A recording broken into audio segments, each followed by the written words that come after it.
अस्सलाम वालेकुम जी, मैं हूँ आयशा नाज। और आकिश में जो कश्ती को हादसा पेश आया जिसमें 44 पाकिस्तानी डूब कर जाँ भाग हो चुके हैं और पाकिस्तान में 44 घरों में सफ़े मातम बिछ गया है और हुकूमत जो है वो सिर्फ दावे करती दिखाई दे रही है। इससे कबल भी 2 हादसा ऐसे हो चुके हैं और ये तीसरा हादसा है और हुकूमत जो है वो एक्शन लेने के लिए कहती तो है लेकिन हमें कोई अमली तौर पर इक़दामात नज़र नहीं आ रहे। मेरे साथ सेनेटर दिनेश कुमार मौजूद हैं, हम उनसे बात करते हैं। सर बताइएगा, ऐसे हादसा हो जाते हैं, लोग अपने रोशन मुस्तकबिल के लिए अपने मुल्क को छोड़ के दूसरे मुल्क गैर कानूनी तौर पे सफ़र करते हैं और जो एजेंट हैं वो उनको सुनहरे ख्वाब दिखाकर ले जाते हैं और बाद में कश्ती से गिरा देते हैं, समंदर में फेंक देते हैं। क्या कहना चाहेंगे? देखिए जी, बहुत बड़ी बदकिस्मती की बात है कि 3-4 महीनों में इस तरह के 3 अलमनाक हादसे हुए हैं जिनमें कीमती जानों का ज़िया हुआ है। और ये अब देखिए, आज मराकश में कल की जो न्यूज़ है जिसमें 40 घराने उजड़ गए, 40 खानदान उजड़ गए हैं।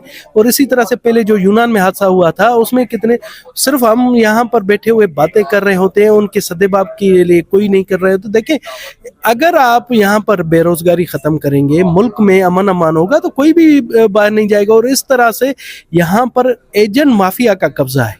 एजेंट माफिया यहाँ के जो मासूम लोग हैं उनको सुनहरे ख्वाब दिखाकर बैरून मुल्क ले जाने के झांसे में देकर, मैं आपको बताऊं, मैंने ऐसे भी लोग देखे हैं, यकीन जाने उनकी माँ से मैंने पूछा तो उन्होंने कहा कि हमने अपना जेवर बेचकर अपने बेटे को दिया कि वो जाकर वहाँ उसके बेहतर मुस्तकबिल के लिए। मैंने ऐसी बेवा औरतें जो ये बेवा हो गई इस हादसे में, उनको देखा, उन्होंने अपने शोहर के लिए अपने और कर्जे लेकर, यहाँ पर आप देखें वो कर्जा माफिया बैठा हुआ है जो सूद पर सूद दे रहे हैं।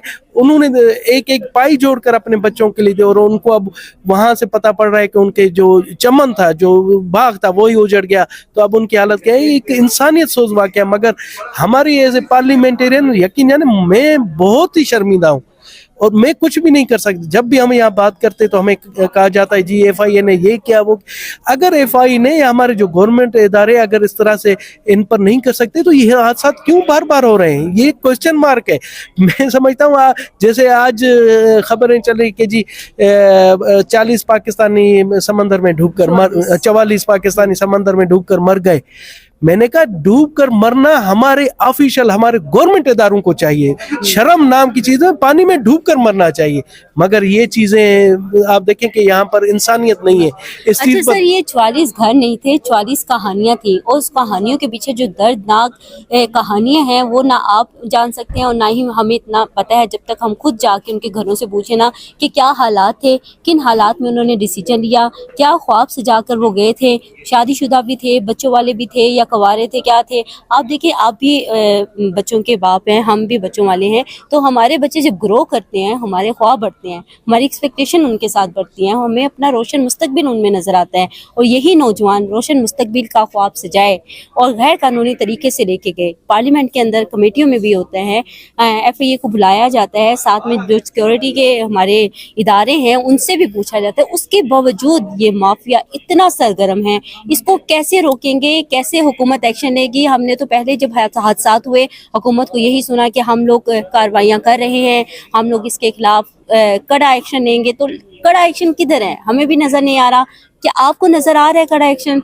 आशा, देखिए, मैं कह रहा हूँ बहैसियत पार्लियामेंट ऐवान बाला के रुकन की हैसियत से मैं समझता हूँ कि बिल्कुल कोई ये किसी किस्म का एक्शन नहीं हो रहा है। सिर्फ किताबी बातें, यहाँ पर मीडिया को बताने की बातें, अमली तौर पर कोई नहीं हो रहा है। जो ये काली भेड़ें हैं जो इन धंधों में मुलविस हैं, क्योंकि आपको पता है कि जब तक हमारे इदारे इनके साथ मिले ना हो ये चीजें हो नहीं सकती। मगर इनका ज़मीर मर चुका है, बेज़मीर हो चुके हैं उन्हें। अब आपको पता है, आप जाती हैं फील्ड में, आपने कहा जिस तरह से 44 कहानियां हैं, इन कहानियों के मतलब आपको भी पता है, हम भी फील्ड में जाते हैं, हमें भी पता है, हमारा ज़मीर हमें मुलामत करता है कि हम यहाँ बैठकर कुछ नहीं करें, मगर हम बेबस हैं।